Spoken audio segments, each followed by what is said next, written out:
Hi everybody, it's Ellie again.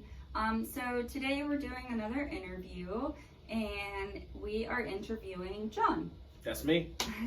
In a second I'll let him talk about what he does here and I'll ask him a few questions. But first, John, I'm going to kind of let you just introduce yourself and talk to us about your life, hobbies, how you got into this job, whatever you want to share with us. So go for it. All right, so I've been married for 7 years, coming up on 8 in November, I think. Don't have any, I believe so. Don't quote me on that. I do not have any kids yet, but me and my wife do have a big fur baby in the form of a Great Dane. Her name is Lucy. She is not a very smart dog, but my wife loves her and it makes her happy, so that's what's most important. She's the sweetest dog ever. Well, that's your opinion. I put up with her, but my wife loves her, so that's, like I said, that's what's most important. I guess my work history or background, I started off working in some local church ministry. I eventually began pursuing a master's degree in professional counseling. I'm still working on right now. 1 semester left.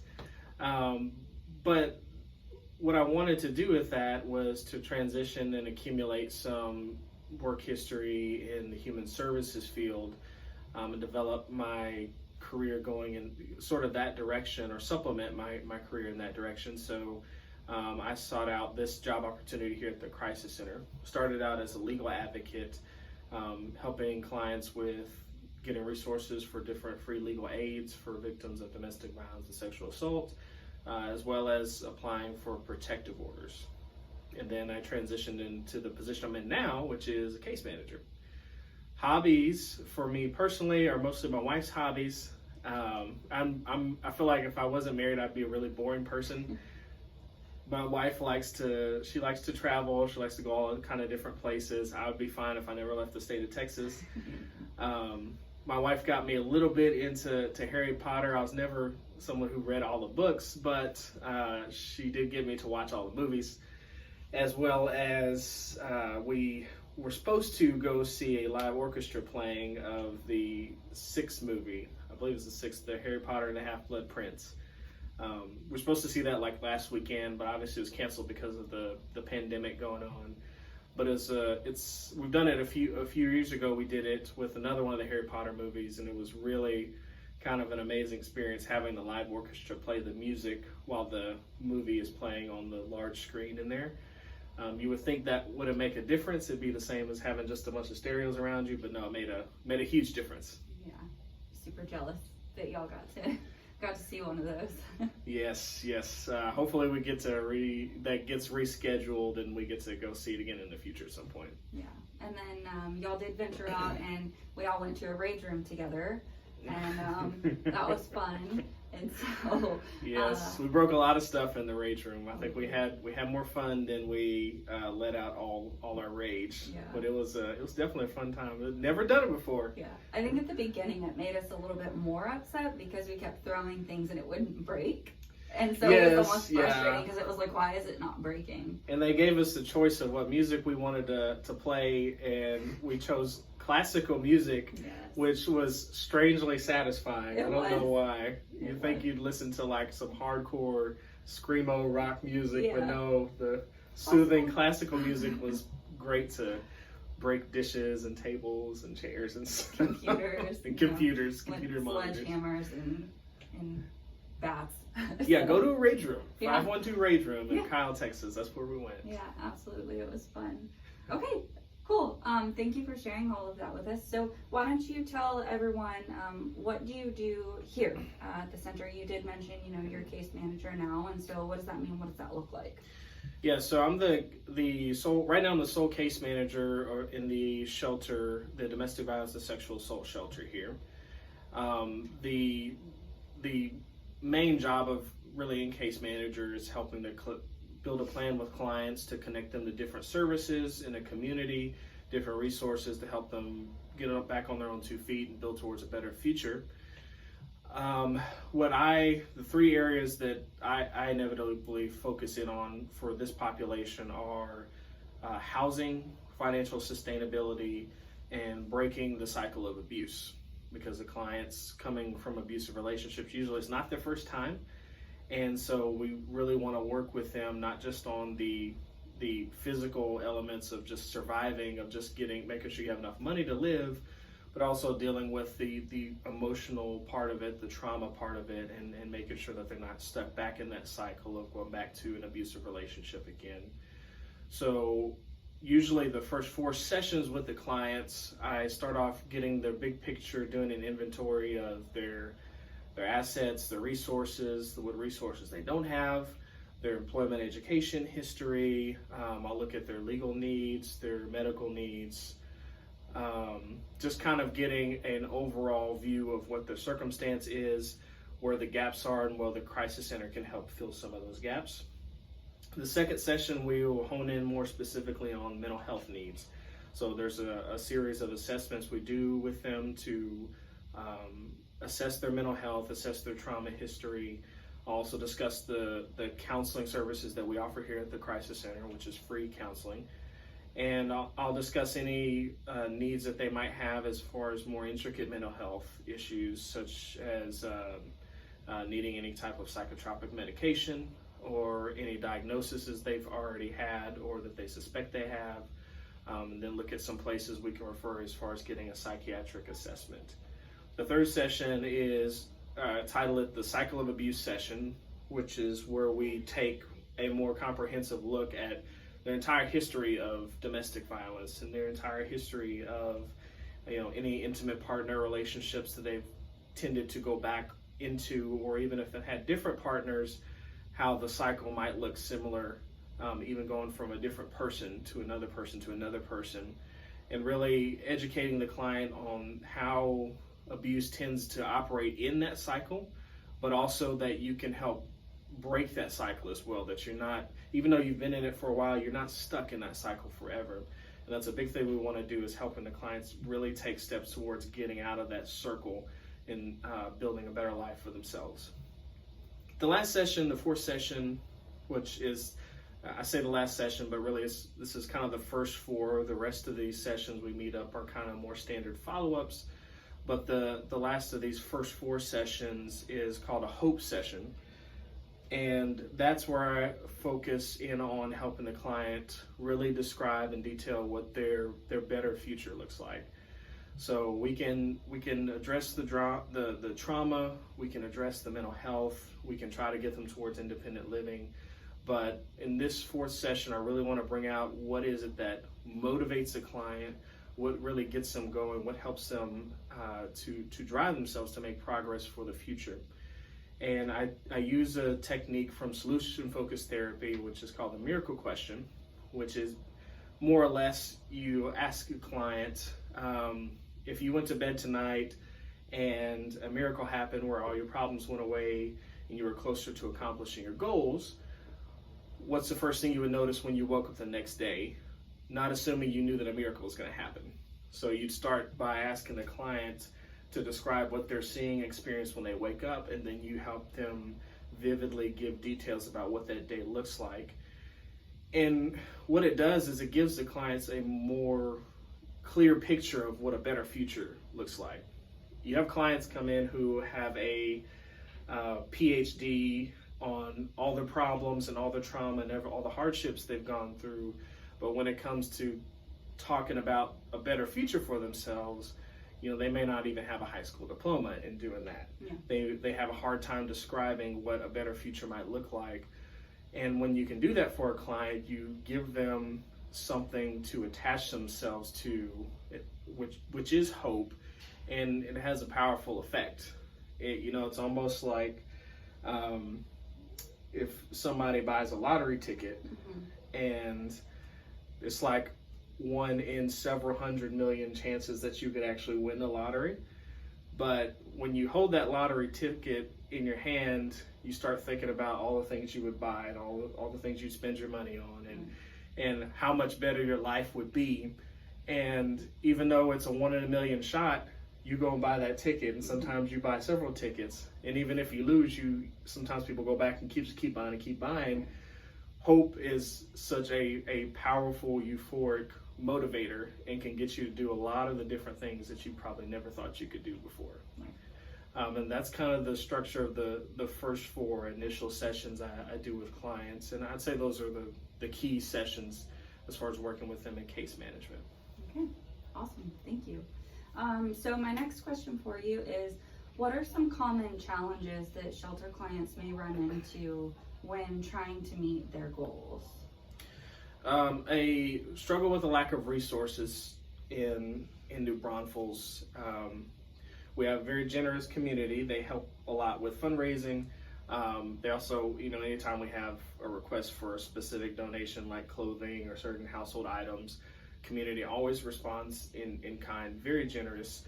But there is sort of a lack of structure, some more structured resources here in the community that you might see in bigger cities. And, I have to have a realistic conversation with clients about whether or not they can get back on two feet while trying to live here, or if we need to talk about going to maybe another city or place with more resources.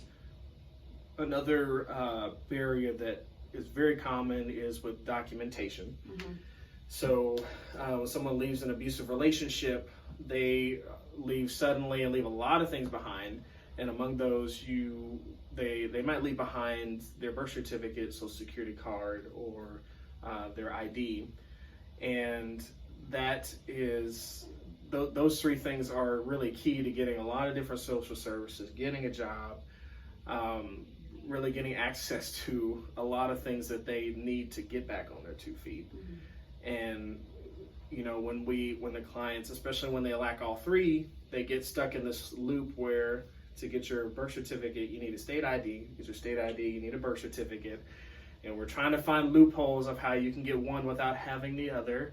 And it takes a lot of time, and which sometimes clients are just sitting and waiting for a certain identification to come up in the mail, even if we figure it out, when they could be working all that time saving up money. And so those are probably some of the biggest barriers that, among others, that I see with working with this client population. Okay, great. So another question was kind of, like, what are resources that you wish we had in our community? I know a common thing that we talk about whenever I do work back in the shelter, or whenever I've been back there, when we have people come in, especially if they don't have transportation or if they have families, we talk about how we don't have public transportation here, and we don't have transitional living, and those are things that we really wish we had. Are there other things that you think would be really beneficial for our clients whenever it comes to, their time to launch? Yeah, I really think those are the main highlight points, because if you try to get by New Braunfels and you don't have your own personal transportation, and there's no public transportation, unless you live in an apartment or place that has everything within walking distance from you, you're just going to have a hard time making a living. And that's one of those conversations we have to sit down with clients when I'm sort of getting their big picture, and I'm sort of just surveying what they have and what they don't have, to try to create some realistic expectation with them as far as whether or not they can try to get by here or in another city. Like you already said, housing is another one of those challenges. Not that there's not already some low income housing here. I think transitional living would probably be at the top of my wish list for some of these clients, because it's the mediator between being in a temporary shelter for 30 to 60 days to being in your own apartment, your own place, and you've got sustainable living. Usually it takes longer than 30 to 60 days to completely just uproot and rebuild your life, which a lot of these clients are having the impossible challenge to do.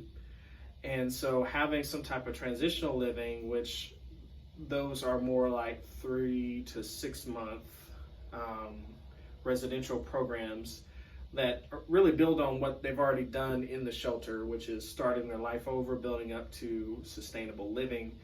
I think that would be a very critical transition for them to be able to get to more independent living. And if we had it more available here in New Braunfels, because it is in other cities, but to have that in New Braunfels or Como County would make it less of a burden on clients to, when they leave here, they don't have to move to a completely another city or another shelter and start over. Right. Find all the resources there, find a new place there, find a job there. If there was more of a smooth transition here, I think that would be a huge leg up for these clients. Right. Especially if they have kids too, you know, because during the school year, we got to get them started in the school system here if they're not already from Kamala County. And then for them to have to pick up and go somewhere else, well, then the kids have to pick up and start at a whole new school too. And it's a whole, it's a major transition. So that's completely understandable.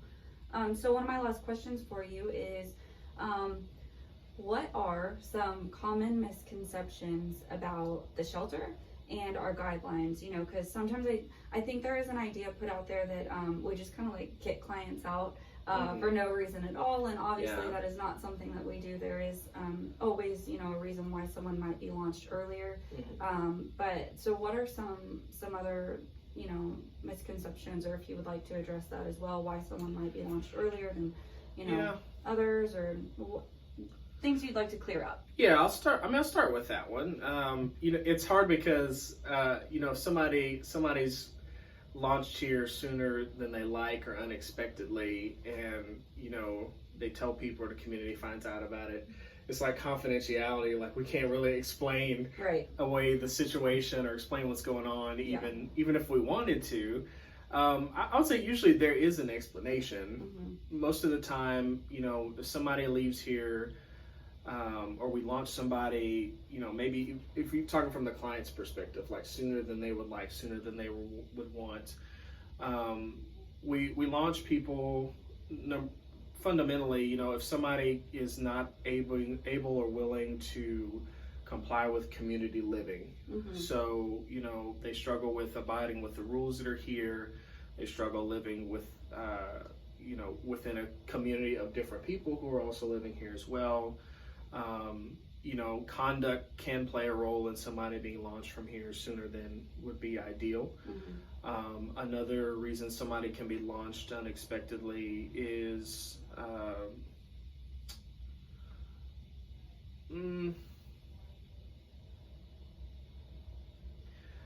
I would say for being when clients get to a point where they're kind of stagnant. So, you know, we do our best to help clients find motivation. You know, I talked about with that hope session where I'm trying to help clients really vividly pick that preferred future and detail that preferred future. But, you know, realistically, and I think this is true in any other shelter as well, that, you know, there's sometimes where you have clients that you put everything out there for them, and you put out all the resources, and there are times where, you know, the clients don't take that opportunity. And sometimes it's, you know, maybe they're still stuck in that cycle where even when they're here, even when they're saying they're trying to work towards an independent living and breaking that cycle, there are times where they're still in touch with their abuser, and you know, they're stagnant and not making progress towards getting themselves out because they're still entertaining the idea of going back to their abuser, which we empower them to make their own choices. We try to make sure they have informed choices, but you know, there's circumstances, there's real legit situations where, you know, because clients don't put their best foot forward, you know, they don't last here that long. And that's not to badmouth any clients or look down on anybody, because, you know, we realize even for the most inappropriate or maladaptive of behaviors, we know there's a reason behind it. We know there's a history behind why people behave the way they do, whether for positively or negatively. And usually it's rooted in that trauma, and you know, it is unfortunate. But we do our best to make this facility more of a goal-oriented facility. So a lot of shelters are strictly 30-day shelter, strictly 45-day shelter. While I'd say that may kind of be sort of an average here, we try to base every client stay on the progress that they're making, the goals that they're working towards. So usually if we launch somebody and there's a lot of controversy or confusion around it, usually it has to do with one or more of those reasons that I kind of just listed. Another misconception, more personally to me, is from the client's perspective. This one's probably a little more funny, a little less serious. But when clients hear that they're going to have to meet with a male case manager, some of them don't respond well initially to that. Some of them say, "Well, I'm not even going to meet with this guy at all. I don't want to meet with a man," and it's hard to blame them, because most of these clients are women coming from abusive relationships with men and have been historically abused by men. But usually, once they meet me, they realize I'm a big teddy bear, and I'm not intimidating or very super serious. I'm stern when I need to be stern, soft when I need to be soft. But it is really a great opportunity to reshape their view of male figures in their life and show them that there are men that can be empathetic, there are men that can be supportive, there are men that will look out for their best interest and not just try to take advantage of them. Yeah, that's awesome. Very cool. Okay. So, some of our viewers, they may be just community members who are just trying to learn about, our community or resources. But we may also have some people who are watching who currently are in situations where there's domestic violence or sexual assault. Is there anything else that you would like to throw out there, just, that you would like for them to know about case management or shelter, whatever it may be? Just any last comments? Yeah, any people in the community interested in learning more about the services here, learning more about what we do with case management or how you can help them participate, stop by, give me a call. I'd love to set up a meeting with you as part of my job as a case manager to try to do a little bit of more networking and build some more community partnerships, and I'd be excited to do that with you. For anybody interested in getting services here, and maybe especially if you're coming in an abusive relationship right now or coming from an abusive relationship, I would suggest doing that exercise that I described in the 4th session of case management, that hope session, which is thinking about your miracle day. Because if you've been in a cycle of abuse for so long, you may not be able or have not been able to imagine what life is like outside of that circle and outside of that cycle. But give yourself the opportunity to just entertain the idea, even if it's a wild idea for you, to entertain the thought of, if this miracle happened overnight and I woke up tomorrow and I wasn't in this cycle anymore, and my problems were gone, what does life look like for me? What does it feel like? What am I seeing? What am I experiencing? Think in detail of, from the moment you wake up to the rest of your day, what is your life like? Because then you'll start to experience a little bit of that excitement, that euphoria that I described, kind of like when you have that lottery ticket and you start thinking about all the things you could do with that and all the opportunities you have. It's a powerful motivator, and it just might be enough to get you up and say, I'm going to step out of this cycle and I'm going to go get help. Right, because you deserve that, right? Everybody deserves that. And Yes. so when you're thinking about that too, knowing that, yes, it is a scary process and a difficult process, and it doesn't happen overnight, but that's what we're here for. You don't have to do it alone. There are people out there who care and who can help and who want to help. And so, again, I will put our phone number and our website there. So if you want to call, if you want to reach out, you can look at our Facebook page. Anyway, you can reach out to us. You can leave a comment so that we can help you. Okay. But John, thank you so much for being here today and interviewing with us. This was fantastic. Thank you, Ellie. I'm excited to be YouTube famous. Yay! Hopefully. Yes, feel free to share these videos, and feel free to subscribe as well, so that you can be notified whenever we post new videos every Monday. So, just so you know, For those of you who don't know, I'm the prevention specialist here, and so since we're not in the schools, I'm posting videos on Mondays for parents and for our youth to watch. And so that's on Mondays, and then on Tuesdays I'm releasing interviews with people. And so feel free to subscribe, share these videos on your social media platforms to help keep people informed and safe during these difficult times, especially now with COVID and everyone being, stuck at home. I'll leave that up there for you guys, and we'll see you next time. Hope y'all have a great day. Bye. Bye.